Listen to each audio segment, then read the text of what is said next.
Mezoterapija je dermatološka tehnika kojom se iniciraju različiti pripravci u koži, u potkožnom tkivu. Ti pripravci se sastoje od hijaluronske kiseline, vitamina, minerale i antioksidansa. To je inače tretman kojim se nekirurški radi pomlađivanje i osvježavanje kože. Kandidati su svi nakon 20. godine koji bi htjeli njegovati kožu i redovito je održavati.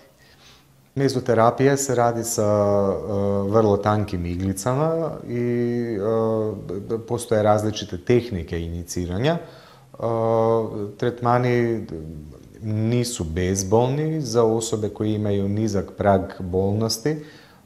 Postoji mogućnost od aplikacije lokalne anestezije, znači aplicira se krema koja stoji pola sata do sat vremena prije tretmana i onda su tretmani ugodniji. Najčešće nakon 3-4 tretmana u razmaku od po 2-3 tjedna mi možemo vidjeti pravi učinak mezoterapije.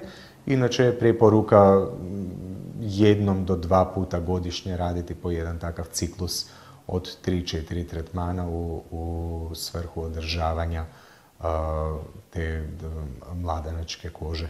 Mezoterapijskim tretmanima poboljšava se tonus kože te njena elastičnost, koža je hidrirana te neke pliće bore mogu nestati svojim tretmanima dok se prisutne duboke bore ublažavaju.